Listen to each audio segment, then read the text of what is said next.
Om Shri Sai Ram. I offer my most humble pranams at the lotus feet of beloved Bhagwan, dearest Swami, and dear brothers and sisters. Let me take you back to the turn of the century, to the year 2000. For many of us at the Shri Sathya Sai Higher Secondary School, it was a very important year, a turning point year in our lives, because that was the year when we were graduating from school to college. In terms of age, all of us were attaining the age of 18, which is the legal adulthood age in many countries. And this is a very, very critical phase in life. And it was more so for us because many of us would be leaving Swami's institutions to pursue professional courses and careers, and this might be the last chance to be Swami's student in his physical presence. I say student in quotes because Swami's definition of student is different from what we call as a Sai student. Anybody who studies in Swami's school or university we call as a Sai student, but Swami would say a student is one who listens to the words of the teacher. So a Sai student is one who follows the words of Sai. So in that way, the whole world has the opportunity to be a Sai student. It is just that by being a student in Swami's school or college, you get a good chance of becoming a Sai student. So anyway, from the worldly perspective, it would be the last year for many of us to be Swami students. And so, just before our final exams, in the grade 12, we have public examinations in India, and that is evaluated across the country. It's not just for your own school. And before this public examination, we all decided that we would travel to Trai Brindavan, Swami's residence at Bangalore, and seek his blessings, and also try to get some interaction with Swami so that we all can remember it could be the last year for many of us. Before we left for Brindavan, I will not go into what happened in Brindavan in this talk, but before we left for Brindavan, our teacher, Dr. Sailesh Srivastava, he called all of us and he had a meeting. And in that, he told something that has remained in my mind and heart even today. He said, see, where we go in life, what happens to us in life is not in our hands. If Swami decides that we should go out of this place, go out from his physical presence, even if we strive and struggle and do our best, we will not be able to remain in his presence. If Swami decides that we should stay in his presence, how much ever we try to run away from him, we won't be able to run away from him. And dear brothers and sisters, I have seen examples of both these cases where a person desperately wants to stay with Swami but is just not able to. Also cases where people just want to run away from Swami and they're not being allowed to. So he said, this is not in our hands. But what is in our hands? In our hands is our desire, our yearning. Irrespective of whether we will be staying with Swami or not, in our heart, the topmost desire, the most important priority should be Swami. We should say, Swami, we want you. Swami, I want you. Swami, I want you. Of many teachers who have taught many subjects, this teacher I remember because this is the most important lesson in life, especially at an age between the ages 18 and 40. This period of time is like the golden period in anybody's lifetime. The body is probably at its peak of health and abilities. Very, very few people have medical issues between the ages of 18 to 40. The mind is at its sharpest and keenest. Very, very few people have any mental issues also at this age. This is the time when relationships are made, for life.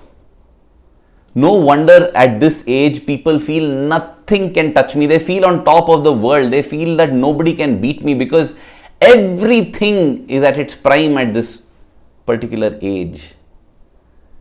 Age 18 to age 40.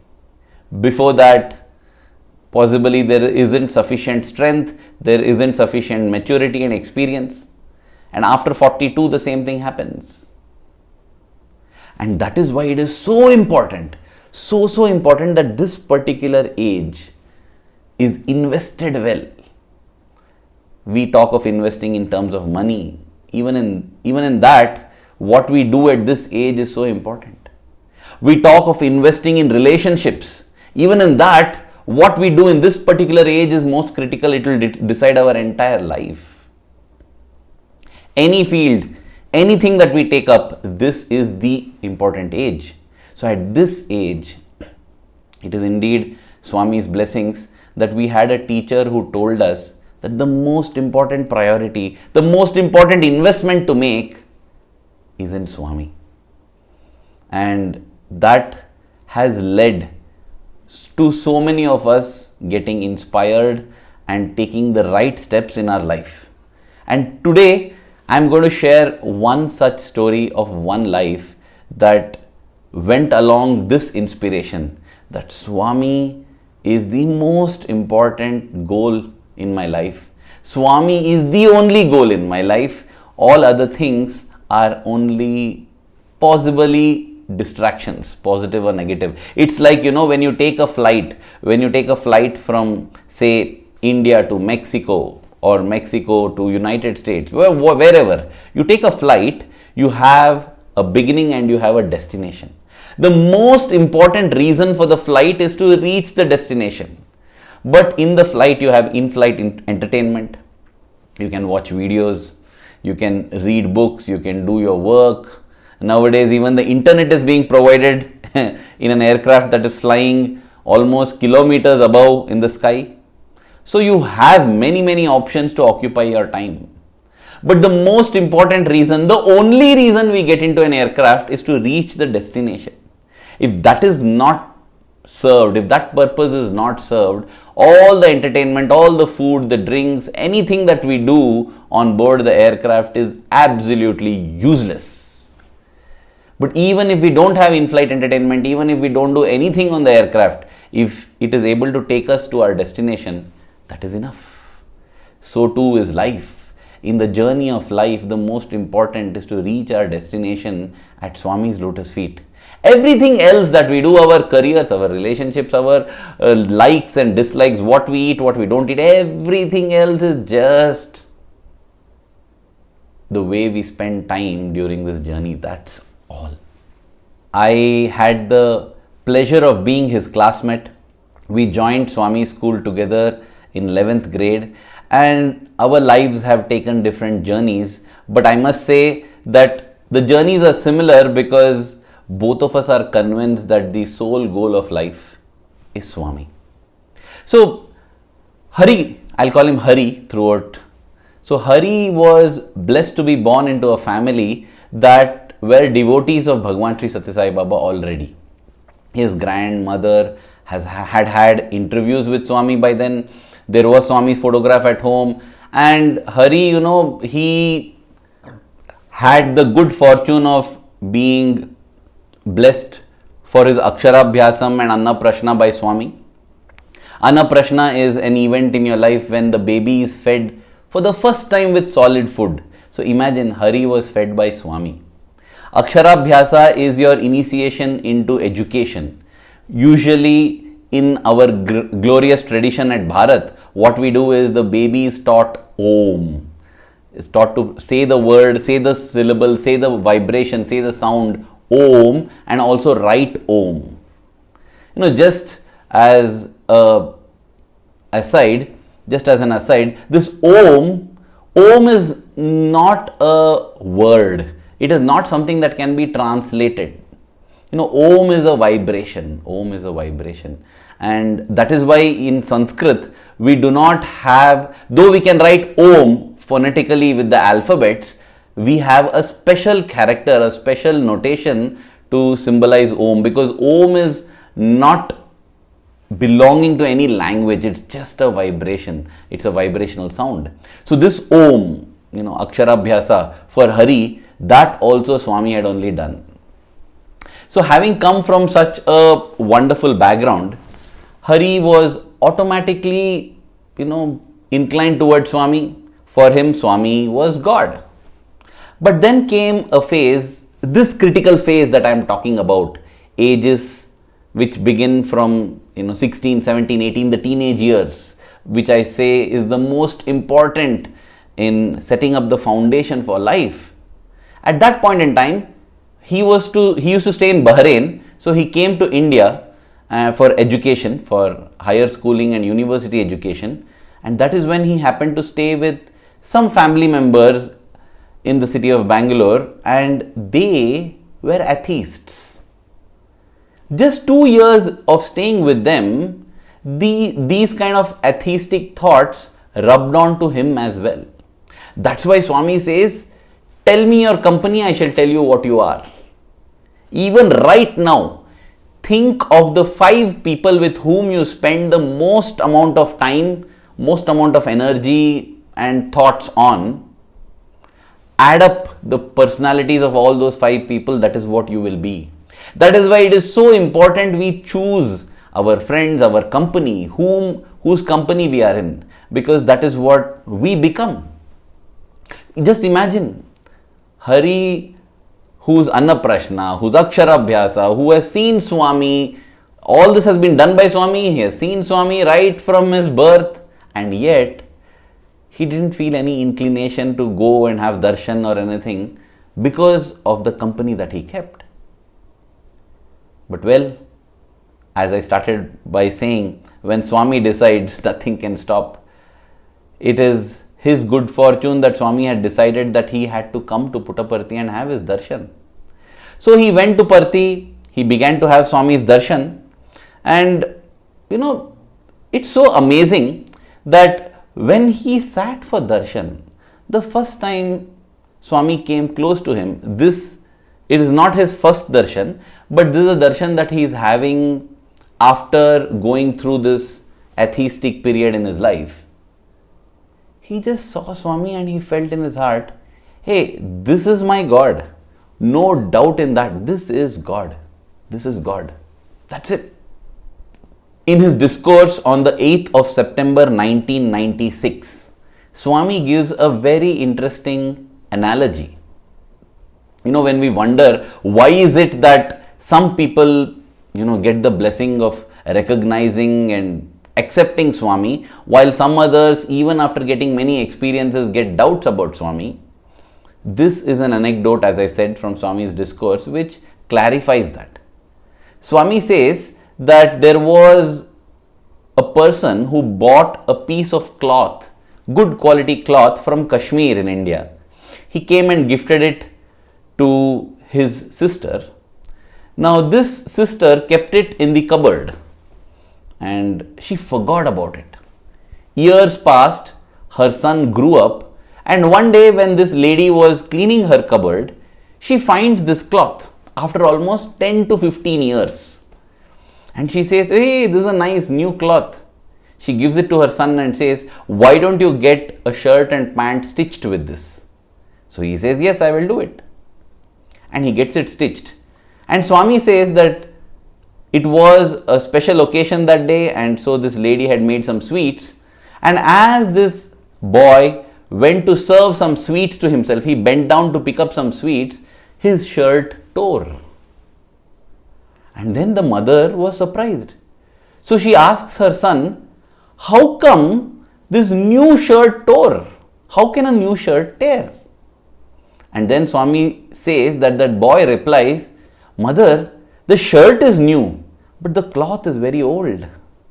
That is why it tore. This is such a significant story. It teaches us that in this lifetime we may be young adults, we may be, new to Swami. That is the shirt. The body is Swami says, right? death is the dress of life. It is the time when we change our dress. This body may be new, but the cloth, the soul, the Atma is very old. Our connection, our spiritual journey spans across lifetimes. And that is probably the reason why we see these sudden things happening. We may wonder, how is it that this person came to Swami so recently and yet got so much? This person has stayed so long with Swami and yet doesn't have faith. We don't understand the concept of time because we are judging based on only this birth, right? Our connection with Swami is across lifetimes. And so, that was what it was. In an instant, Hari felt, this is God. This is God. Now when he came back, his mother had also come back by now from Bahrain. She was there, and therefore his company changed. And now he was in the company of Sai devotees, and they told him about Swami school. They got him an admission form. They told him he should get admitted, and that's it. He applied, he got through, and he became a student in Swami's school, in the Sri Sathya Sai Higher Secondary School. That is when both of us were roommates. 6 of us would be in one room, and Hari Krishna and me, we were like in the same class, in the same floor, and therefore he got into Swami's school. See, again, just now I was telling you the importance of company. Change in company, and already there seems to be a change in fortunes. So even when God acts in our life, He doesn't do it directly like a big miracle. Most of the times His miracle, He works it out through instances that appear worldly.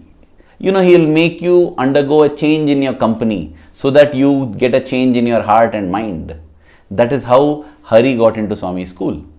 And now that he was in Swami school, he decided, I'm going to write a letter to Swami. Now at least I must give a letter to Swami. It was some kind of a fascination. He saw everybody is giving a letter. I also want to give a letter. How much ever he tried, just imagine Swami is not accepting a letter from him. He began to wonder what is going wrong. And as he says, at this point in time, though he had the conviction that Swami is God, he didn't have those feelings of love, that intensity, that attachment, nothing. Many times that is how it is. We have faith in God, but we don't have a personal God.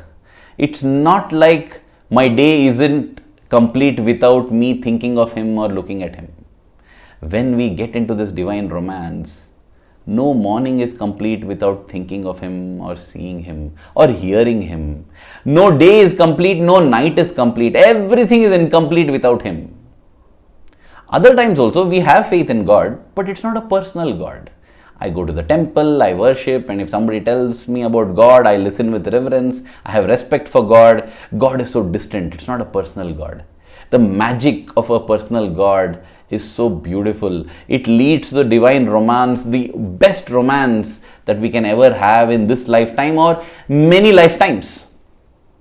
So at this point in time, Hari had just reverence and respect.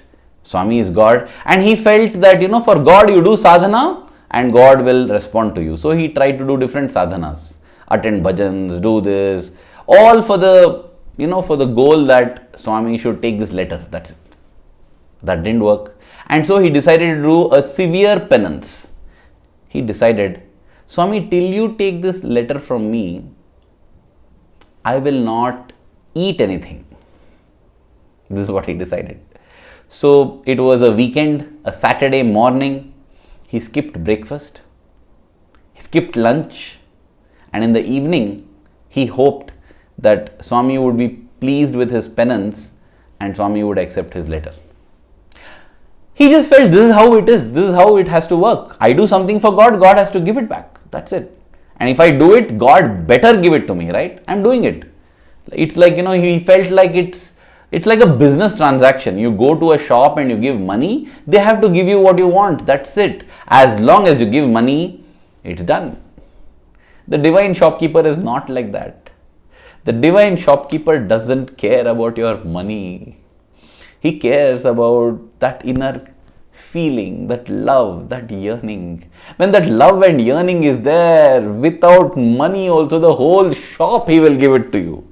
But if that is not there, you may throw $1,000,000, ₹1,billion on him, and no, he doesn't want. It's not transactional. God doesn't do transactions. God says there's only one business he indulges in, and that is the business of love. This possibly was a lesson that Hari would discover, because that evening, no, Swami didn't take his letter.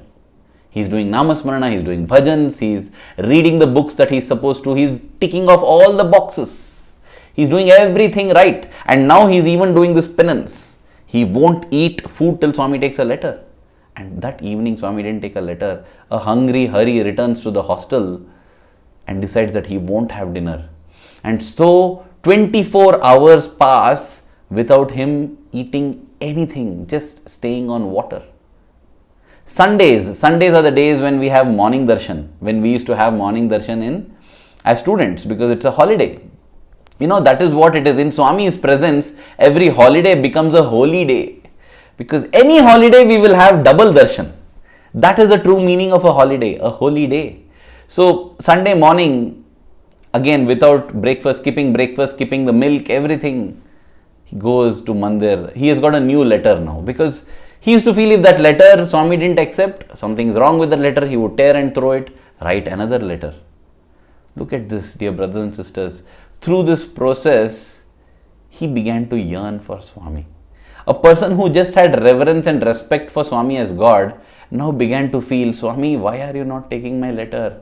Swami, please take my letter. It used to be, I just want to give a letter to Swami. If he takes it, it's okay. Now it had become, Swami, you must take. Swami, why are you not taking my letter? Please take my letter. Yearning grows. It is this yearning that God looks for. It is this yearning that is what gives us everything in life. And as this yearning grew in Hari, he went for morning darshan. Swami didn't take his letter. In the evening, he approached the warden of the hostel to get a special permission slip. A special permission slip is, a slip that will allow you to go ahead of everybody, sit in the front rows. So if somebody had, say, like a family emergency, somebody is sick, or if it is somebody's birthday, they would take this special chit and sit in the front, so that these are the worldly ways in which we think we have a better opportunity to get Swami's blessings. And so that evening, Hari decided that he would go and request the warden for a special permission slip. And he told the warden that there is something very personal and very intense that he needs to convey to Swami. So please, can he get that? And he got it. In the evening for darshan, Hari was right in the front, in the upper portico, in the inner portico, right, the area right opposite to the interview room. And that is where the VIPs sit, the students and the teachers also sit. So he was also sitting there right in the front. And Swami came near him, stood near him. And Swami began to accept letters. And Swami accepts letters from everybody around him. Doesn't take his letter. And that session is also complete. Saturday and Sunday, 2 full days without food. Hari is hungry. He's tired. But most important, in his heart is this question, why, Swami? Why didn't you take my letter? What should I do, Swami? And then he went blank. He walked back to the hostel in a daze. He sat in the room. He was almost about to collapse from hunger, exhaustion. A roommate of his, Satish, comes and asks him, what happened, Hari? What happened? You seem very, very pale. He said, no, I did not have my lunch, and that's why I think I'm feeling tired. So this brother got some milk for him, gave him some almonds and said, you have this, you'll feel better. He had some dry fruits, had some milk, and thus broke his fast without succeeding in its objective. It was a lesson that Hari learnt. You can't arm twist God. You can't tell God, I'm going to do this, you better do this for me. No, God is not achieved the way we achieve worldly things. That's what it is. Because God is only Bhava Priya. After that, Hari began to have food, didn't do any sadhana. But then, in his heart was this yearning, Swami, take a letter. Why didn't you take my letter? Why didn't you take my letter? Swami, I wish to give you my letter. Every time he would see Swami, he now began to feel intense emotion within. Swami, Swami. Look at it, dear brothers and sisters. Apparently, it looks like Swami is being heartless and cruel. But through this beautiful process, he ignited in Hari's heart the embers, the sparks of love for God. He converted the respect and reverence in the heart into yearning and love for God. Everything that Swami does is for the good. He doesn't have anything else other than selflessness and love for us. He does everything, even if it seems like a very, very difficult situation, it is done for our good. And as Hari got this yearning in the heart, a few weeks later, Swami comes straight to him, picks his letter. It doesn't stop with that. The next day, Swami takes his letter again. The third day again. Fourth day again. And then began a beautiful period in Hari's life when all he had to do was just write a letter. And invariably, 100% without fail, that very day Swami would come and pick the letter from Hari. In fact, on one occasion, he was seated in the 20th row, so far behind. And Swami comes, looks at him and says, come here, give me your letter. Wow. It is said, Nasukhat labhyate sukham, meaning from happiness you don't get happiness. It is only difficulties that confer happiness. That is what Hari discovered. And he was so blissful, he was so happy. This went on and Hari became what in hostel language used to be a form boy. A form boy meaning a boy to whom Swami is speaking a lot. Swami seems to interact, and anything that this boy wants to do, Swami seems to be amenable to that. You know, we used to all call them form boys. Without knowing any of this background, I began to wonder, oh Hari, how you became form boy, man? You simply, well, I don't know, Swami just decided to speak to you. Swami is not speaking to me, Swami is speaking to you. These are the worldly thoughts that arise in our head. We have no idea what a person is going through, what a person is doing. We have no idea at all. Swami knows everything, right? And so this is what happened. 2 years were so blissful for Hari. 11th grade and 12th grade. As I said, once he was finishing 12th grade, by now it was very clear in his mind and heart. Nothing else I want, Swami. I just want you. Whatever you tell me, I am ready to do. I just want to be with you. I just want to be with you. Nothing else in life matters for me. And when this is his thought, he thought that that's it. What else do I need to achieve? He didn't realize that his thoughts were contradictory. On one hand, he said, I want to do whatever, Swami, you want me to do, I'll do that. On the other hand, he's saying, Swami, I want to stay with you. We may wonder what's wrong in this. At a very deep level, we cannot have a will of our own when we say that, Swami, we are ready to do whatever you want us to do. And Hari realized it when Swami called him with his parents for an interview. During that interview, Swami materialized a gold chain and put it around his neck, and Hari was in cloud 9. He was so happy. But then came the devastating blow. Swami told him, now that you have finished 12th grade, go and pursue medicine. Do MBBS, become a doctor. After that, do MRCS in London. I will send you. Don't worry. Hari just couldn't believe what he was hearing. He said, no, Swami, no. I don't want to go. I want to be with you. I want to be with you. I just want to be with you. No, Swami, I don't want to go. Swami said, no, you have to go. No, Swami, I don't want to go. No, you have to go. Swami, I want to stay here. It will not be good for you. You have to go. No, Swami, I don't want to go. But Swami would have none of it. Swami told him, you have to leave. And so, an interview which everyone thinks is the most beautiful blessing that one can get. Somebody who has got interviews is so lucky. We are unlucky if we don't get an interview.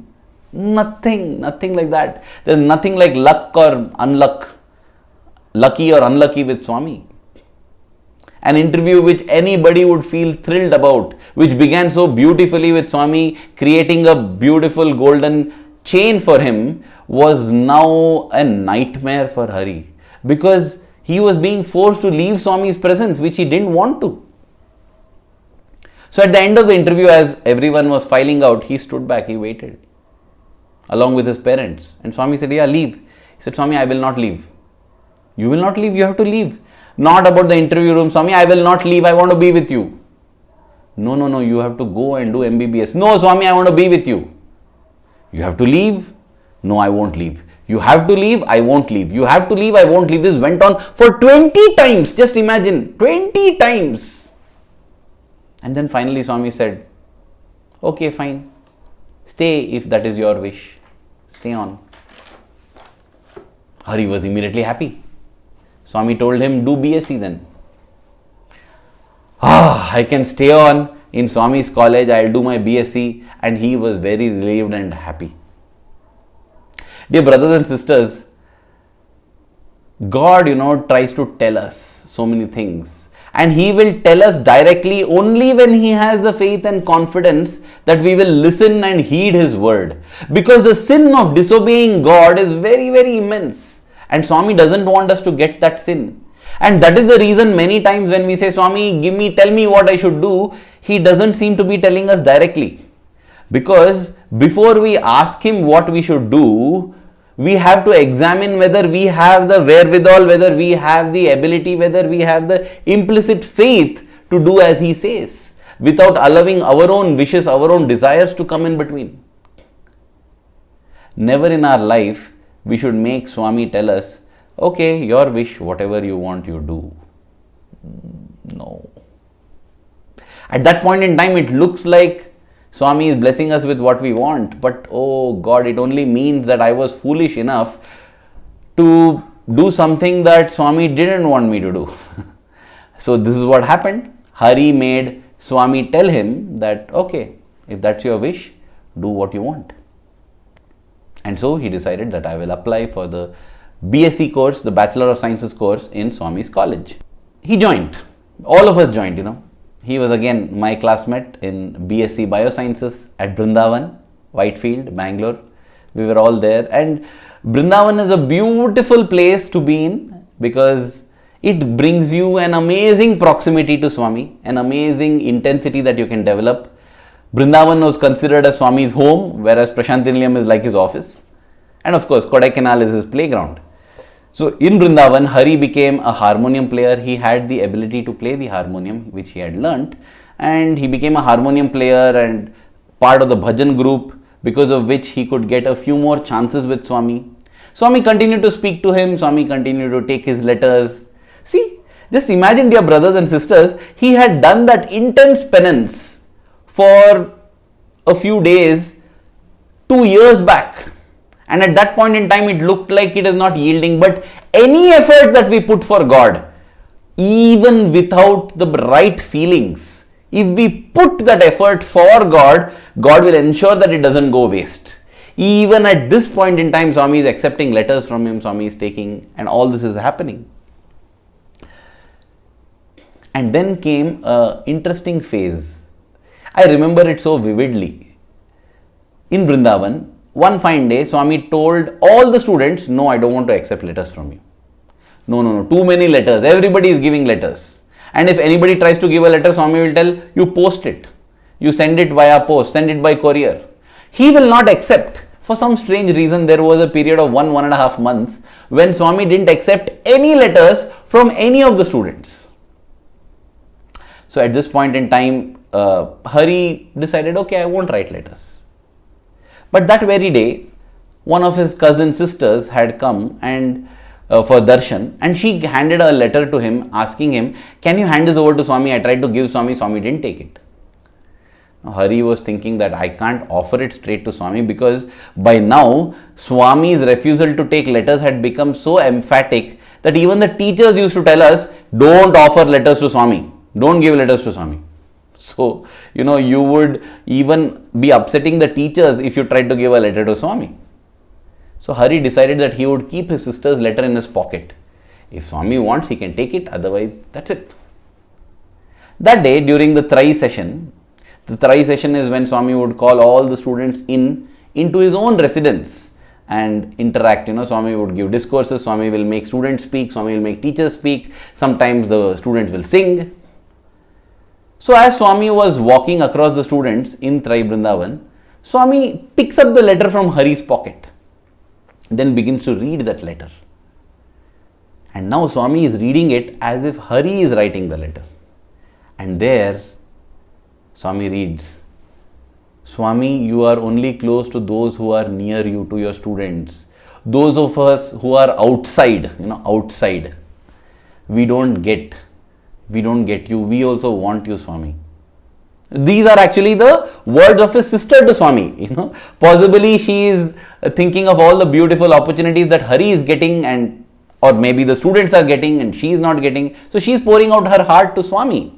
But Swami apparently is confused and is telling Hari, why do you say like this? Even if you go out, Swami is close to you.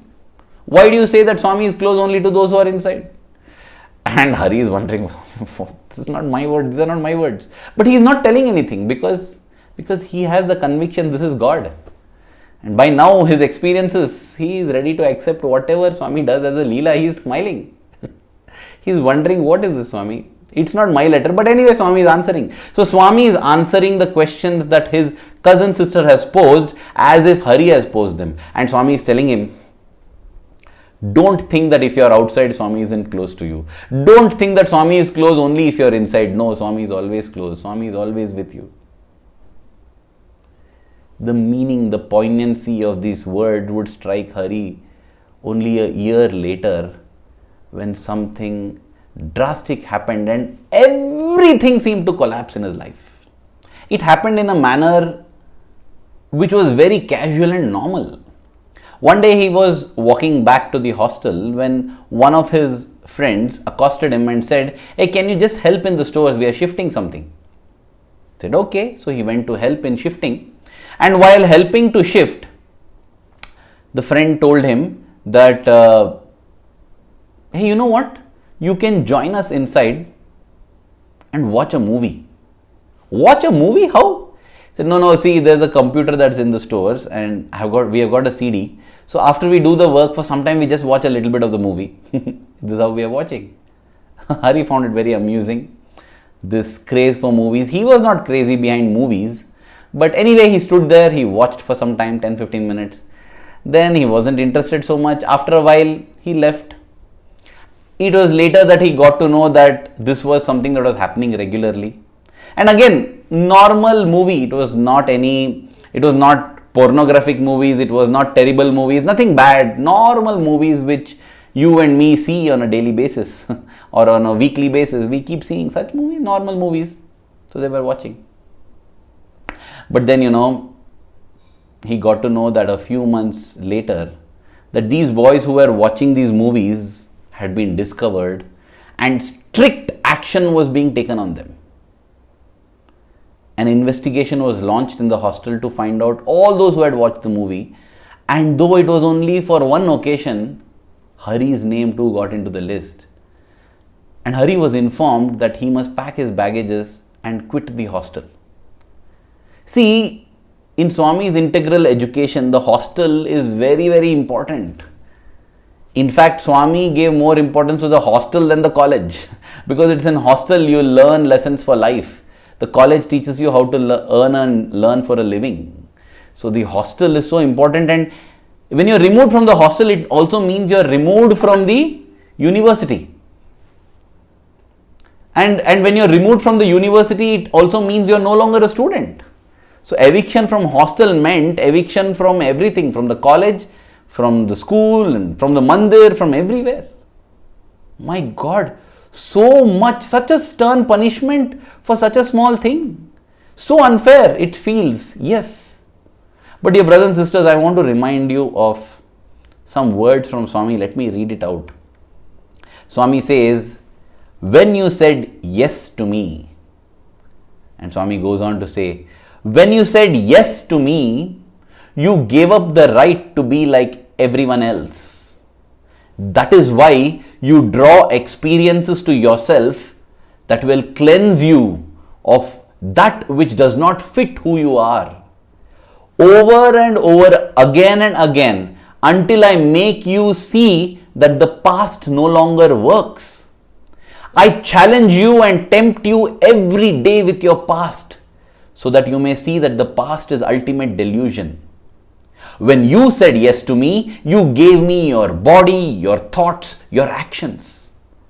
When they don't suit the new you, the uncomfortableness is unbearable. It is so every time until you realize this fully. Then and only then will you completely give up desire. For this is the only way man will learn. Very seldom does he learn by quiet reminders. Man's desires and pitfalls are placed there so that I may do my work. When you give up totally, then the temptations will fade. I will never give up on you. Every slip will become harder to bear and less easy to remedy. But ultimately, you will tire of your foolishness because I love you. And whether or not you are completely aware of it, you did say yes to me. When we say, Swami, we want you, we give up the right to be like anyone else. For anybody else, watching a movie is not a big crime, not a big sin. But not for Swami's student in Swami's college and Swami's hostel. When we see the Vidura Niti is the morality according to Vidura, a wise person in the Mahabharata times, the brother of Pandu and Dhritarashtra, Vidura. Vidura, when he is asked what should be the punishment for somebody who has done a small robbery, Vidura asks, who is this person? If this person is a Shudra, a person who is involved in menial jobs, cleaning or maintaining homes and maintaining the places, then give him a small punishment and let him off. If he is a business person, if he is a Vaishya, then it's a little more severe punishment. If he is a Kshatriya, if he is a warrior, if he is of the royal clan, then the punishment is more severe. But if he is a Brahmana is a person who has dedicated his life in the quest of Brahman, that is God, then it is very, very, very intense and severe punishment. Why the punishment different? Because the crime is more intense if you do it as a Brahmana. When you are in the quest of God, if you do this, it's a terrible sin. Because you know what is right and wrong. You know what is expected of you. You know the high standards that you need to adhere to. Despite knowing all of that, if you have fallen, then it's a crime. That is how it is. That's why Swami says, when you say yes to me, you give up the right to be like anybody else. I am sharing this because we often get lured in by the divine marketing department. We feel that if Swami is in our life, everything is so beautiful. We want Swami. Yes, everything is so beautiful, but it is not easy. It requires us to realize it at every level, in every fiber of our body, that Swami is most important. Everything else is not. Not just theoretically. Swami will check really, I am important or money is important. And then if you say, no, Swami, I hold on, and in times of poverty as well, I hold on to Swami, then Swami takes away those that are dear to us. I'm not saying through death, it might happen through misunderstandings. We just get isolated in a manner, and Swami will ask, am I more important, or are your friendships and relationships more important? And Swami is not doing this out of cruelty. Swami is doing this to make us realize what is real, what is true, what is all illusion. And even when that happens, then the third important thing, is Swami more important or your own reputation and self-respect? Even then, when we say Swami, he gives us the greatest gift of himself. That's what it is. When we say yes to Swami, we lose the right, we give up the right to be like everybody else. And Hari realized that there was no way he could continue as Swami's student. The warden had called him along with everyone else and said, call your parents, get your transfer certificate, this is your last year. In the middle of the BSc course, in the middle of the bachelor's course, it was a 3-year course. At the end of second year, how do you leave midway? You can't. If you leave midway, what happens? What about the future? Without caring about any of this, the warden apparently heartlessly and brutally just told him that you have to leave. You have to call your parents. All the other students called their parents as well. All the students called their parents, but not Hari. Hari felt, what is this? What have I done wrong? I have not done anything wrong. And if the Lord can come and save Dhruva, if the Lord can come and save Prahalada, surely Swami will take care of me. I will give him a letter. And he kept writing letters. And Swami kept accepting the letters. But things didn't change. He had to leave. He had to vacate the hostel. As the last day came, he was like shocked. Oh my God, don't tell. Swami, how? I don't want to leave you, Swami. Then those words flash back. Swami telling him, you go, it will not be good for you. But he insisting, 20 times arguing and telling, no, Swami. Dear brothers and sisters, this is a very, very difficult situation when Swami tells that one part of you will tell you that Swami is testing you. Another part of you will tell that obey Swami. Is it a command from Swami? Is it a test from Swami? The beautiful thing is, however we take it, that is what it becomes. If I think of it as a command from Swami, it becomes a command from Swami. If I think of it as a test from Swami, it becomes a test from Swami for me. And so for Hari, it became a test. And he said, I'm going to stay on, Swami. I'm going to stay on. And that day, he sat again, he took that special permission slip, he used it, sat in the front. And as Swami came, he said, Swami, they are telling me to leave. I don't want to leave you, Swami. I don't want to leave you. Life holds no meaning without you. Swami picked his letter and Swami said, I don't want you to go, but if the warden sends you away, I will not stop. What do you reply to this? I don't want you to go, but if the warden sends, I will not stop. At this point in time, it looks like a very cruel test. It looks like a heartless thing.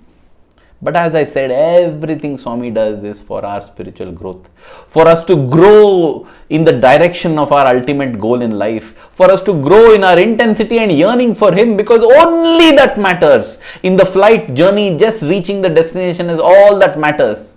It doesn't matter if I don't drink a fruit juice, if I have to drink or if I have to eat something that I don't like. It doesn't matter at all. It is the destination that matters. And so, finally Hari had to call his parents. And his parents said that they would be coming in a week's time. Now, the academic year has got over. He is technically no longer in the hostel. He has been rusticated from the hostel. And therefore, he is not a student. So, the warden told him, you can't sit with the students anymore. But then he is not yet left the hostel. He has not yet got his transfer certificate. He is not yet an alumnus as well. So, he can't sit with the ex-students also. And because he is in the hostel, he can't sit with the devotees. In short, what does it mean? He can't go for darshan. This broke his heart. Swami, I am here in Vrindavan, Whitefield, and I can't come for darshan. He would hide in a teacher's room. He went and cried to a teacher, and that teacher, his room was in the corner near the darshan hall. And the teacher said, you can come here. Hari would go in his room, part the curtains, and look at Swami, have his darshan. This was how that week or a couple of weeks went by. Agony, agony and more agony. And finally the parents come, take the transfer certificate, and Hari is out. He's out and everybody knows or recognizes him as the student who was kicked out. No reputation left. But Hari didn't care. Swami, I want to be with you. My reputation, no problem. He decided he won't leave. He stayed in Vrindavan as a devotee. He would sit in the ex-student block and write letters daily. In his heart, he was cherishing what Swami had said. Swami had said, I don't want you to leave. But, right? Swami, you said you didn't want me to leave. No, I won't leave, Swami. And he stayed on till Swami left to Puttaparthi. And his family, everyone also said, Hari, you need to pursue education. You can't just waste your time like this. Come, take it. Swami had told you long back you should leave. His mother was there in the interview, right? She had told him. She told him, see, Swami had told you back then itself. Why are you not listening to Swami? And now Hari was wondering whether when Swami told him, you go out, whether he had thought it was a test from Swami. Was it an instruction from Swami? Had he disobeyed Swami? Was Swami upset with him? So much was his sorrow that he didn't study for 1 whole year. He just sat at home. What did he do? In the eyes of the world, he wasted 1 year. But Hari would write a letter to Swami daily, pouring out his anguish and yearning. Swami, I want to be with you. I want to be with you. I want to be with you. I want to be with you. 1 year. More than 250 letters and telegrams. Dear brothers and sisters, that is the yearning of a devotee for Swami. Swami says, what is the quality of a devotee? A devotee is he or she who decides what they want from God and then will pursue it without giving up on it ever. Either one of the two things will happen. Either God will appear and fulfill that desire, or you will collapse and die from the effort. These are the only two results that are acceptable to a devotee. That is what Swami says. So Hari wrote letters on a daily basis, sent them to Swami, inland letters, put a stamp, post it. After 1 year, he accepted it as Swami's will, enrolled himself in Christ College in Bangalore, completed his bachelor's, completed his master's, and then got a job. He had to shift to the city of Chennai. All this while, in his heart, he has this prayer saying, Swami, I told you I will do anything that you say, right? I was wrong there, Swami. I don't think I have the courage to be away from you. So that is the thing, Swami. I can do anything that you tell me, but I don't think I can stay away from you. He joined the Sundaram Bhajan group. Sundaram is Swami's mandir in Chennai. And in 2007, Swami was in the city of Chennai for the Atirudra Mahayagnam. And during that time, Hari enjoyed darshan on a daily basis. A couple of occasions, Swami came close to him. There was that twinkle in Swami's eye. He knew that Swami knows that he is there, and yet there was no interaction. The yearning in his heart grew, and that is when he had another dream. In the dream, again he is going and telling Swami, Swami, I want to come back to you. And Swami is saying, no need, you be there. But he says, no Swami, I need to come back. Swami, what is this? How I need to come back, Swami? I need to clear my name also. That is what he felt. I need to clear my name. Everybody thinks I'm a sinner. Everybody thinks I've been thrown out. No Swami, I need to come back. I want to come to you. I want to come back to you. And finally in the dream, Swami says, okay, I also want you to come back. Come back. And he wakes up. How to go back? How to go back? Even if he tries to apply, he will not get a seat because he has this black mark. He has been thrown out, right? Anyway, Swami said, come back. So he decides to go to Puttaparthi to have darshan. He goes to have darshan, and that day after darshan, the registrar of the university happens to cross path with him. And out of the blue, he just tells him, hey Hari, why don't you apply for MBA and join here? Hari is taken aback. The registrar of the university just telling me randomly like this. Lakshmi Narasimhan sir not only told him, he took him to the administrative block and got him one application form as well and said, why don't you fill it up? Hari was in a daze. He returned back to his hometown and he called up his mother and he said, see, this is what has happened. His mother said, it's a sign from Swami. Swami has told join and this is happening. Apply. He found out that there was barely 2 days left for applications to reach. But then, placing his faith and trust in Swami, he applied. He was dreading the interview. He was thinking in the interview, what will he tell? They will know his history, right? That he has been kicked out. So he went to the warden, Saithya Sai Sir in Puttaparthi, a loving person called Vishwamitra because he is friend for all, such a beautiful being. He went and said, sir, I am trying to apply for MBA, but you know I have been kicked out from Vrindavan. So what should I do? Saithya Sai Sir told him, see, you have completed your degree in Christ College, right? Don't ever bring up Vrindavan. In the interview, just tell that you joined Swami's school and then you did your degree in Christ College. That's it, and now you are applying here. That's all you say. That was the plan. But in the interview, what happened is, the controller of examinations, Nanjundaya sir, who was there, he suddenly saw and said, hey, aren't you a student of Vrindavan? He brought it up. Oh my God, now Hari is looking at the warden who is also on part of that interview panel. What do I say? And the warden just changed the topic because thankfully the new vice chancellor at that time, Shri Anil Gokak, he told, no, this boy has got a degree from Christ College. How can he be Vrindavan? And he just overruled, thankfully for Hari. But the next day, warden calls him, Saithya Sai calls him and says, see, we updated the vice chancellor about the history because I felt it is not right to hide it from him. I have told him everything, but I have also strongly recommended that you should be given a seat because you have so much yearning to be with Swami. You are a very good boy. One warden has kicked him out, the other warden is telling that he is a good boy. But then Saithya Sai Sir says, you better put in a word to the other warden as well because his opinion will be sought. And at that time, I don't want anybody to give a negative opinion about you. Now, Hari repulsed against this very idea of going and asking for a good review from the warden who had so heartlessly kicked him out. He didn't know how he would do it. But again, as I said, when Swami decides that it has to happen, it happens in the most amazing ways. In the month of April came the festival of Vishu for all the people of the state of Kerala, the Malayalis in India. And Hari, by the way, is also a Malayali, a Malayalam speaking person from the state of Kerala.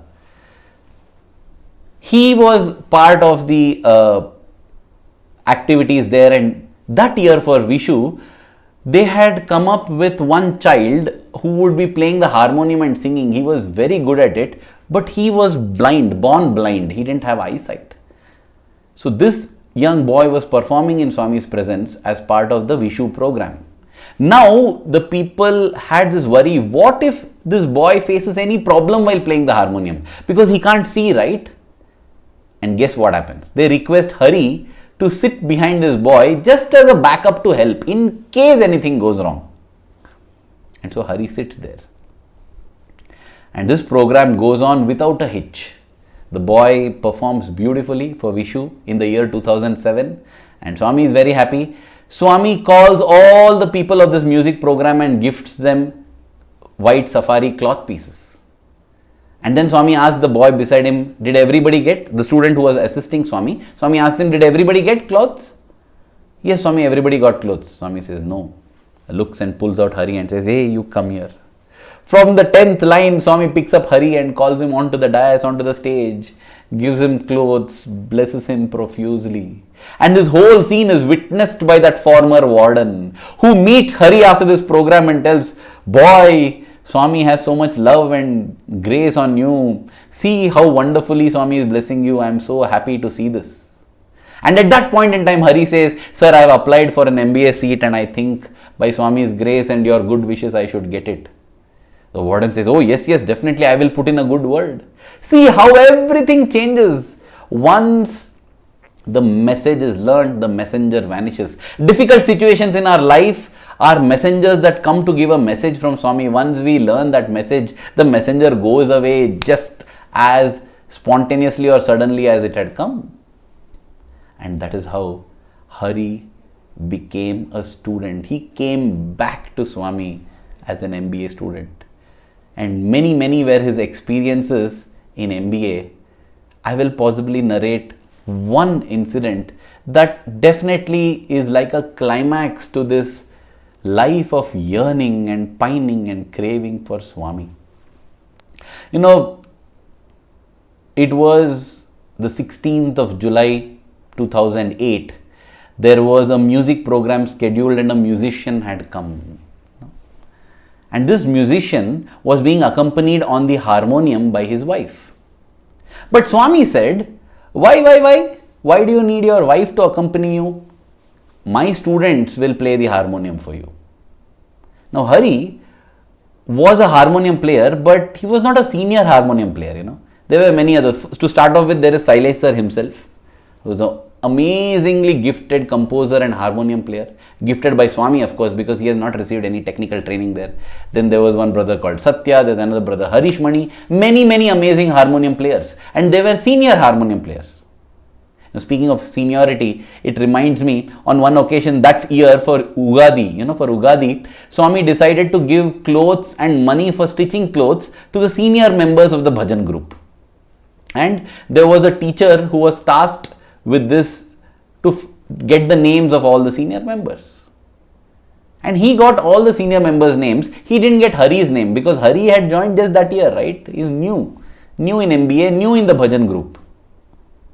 But then, after Swami had distributed to all of these, at the end of the session when Hari was walking back to the hostel, one of the students who is helping Swami comes to Hari and tells him, Hari, here's this packet, clothes, here's the money. He gives money and he says, Swami told me to hand this over to you. Dear brothers and sisters, Hari might not have been a senior in the eyes of the world. In eyes of Swami, he was senior. The dress may be new, but the cloth is old. Hari may just be the first year student, but such a beautiful history, his story. So now, when Swami asked for a harmonium player, they naturally looked for senior harmonium players. And on that day, coincidentally, nothing like coincidence. Coincidences are incidences where God chooses to be anonymous. On that day, coincidentally, none of them were present. And the teacher said, what? Swami is asking for a harmonium player and we don't have any harmonium player. And Hari says, sir, I will play the harmonium. Quickly, go in. And Hari walks into the interview room and he's stunned because there's nobody there, only Swami. He goes and kneels down before Swami. The object of his life, the goal of his life, the purpose of his life, the sweetheart of his dreams, the everything, his beloved Swami is sitting there, just looking into his eyes. And Hari sits there looking into Swami's eyes. He doesn't know what to say. He doesn't know what to do. And to make matters intense, Swami is also not saying anything. Swami is just sitting there looking into his eyes. Hari decides to tell something, goes close to Swami's ears, but then decides that no words can do justice to what is in my heart. And that's why Swami says there's only one language, the language of the heart. So Hari decides not to tell anything and Swami continues to look. It's a beautiful moment that needs to be frozen for eternity. All the love, the pining, the yearning, the craving, the intensity, everything that Hari has had for so many years for Swami is just flowing out through him. And Swami is just receiving it with his eyes looking at him. And in one moment, possibly a moment of maddening love, maddening intensity, maddening yearning, Hari does something that he himself would not have imagined.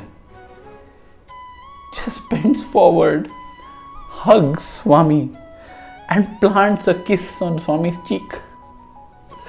It is the culmination of his yearning for God. He wants to be so close to Swami, and even as he does it, he's, oh God, what did I do? But Swami is calm. Swami is placid. Swami is serene. And Swami is looking into the depths of his eyes, into his very soul.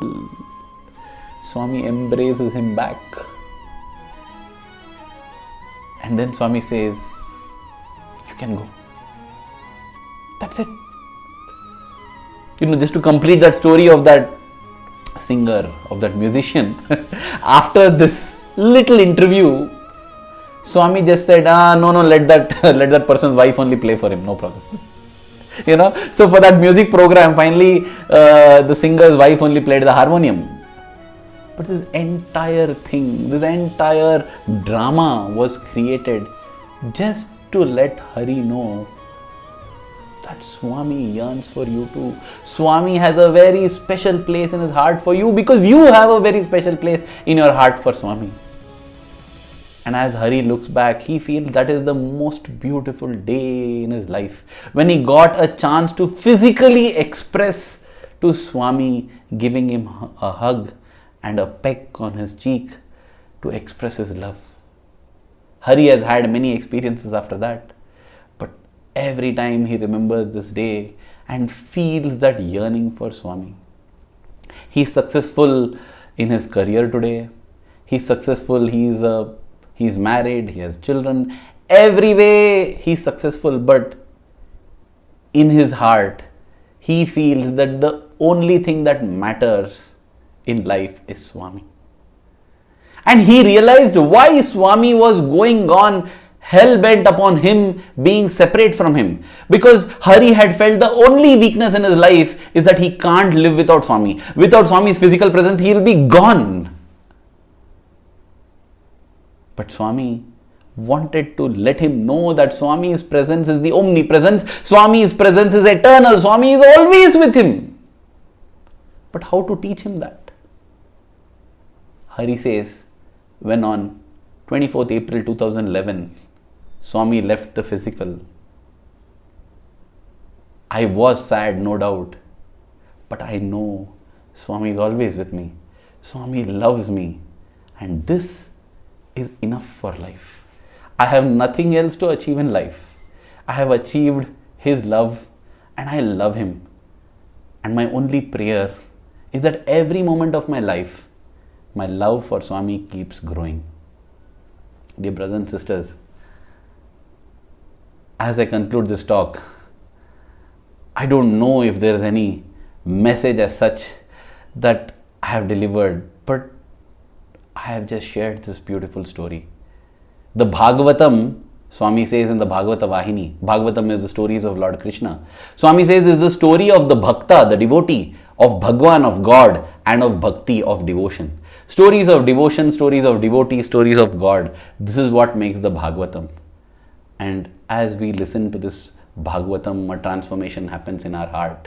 We learn priorities in life. We get inspiration. And most importantly, we get that yearning for Swami.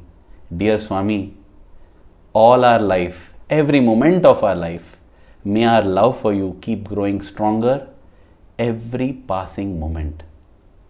Thank you. Jai Sai Ram.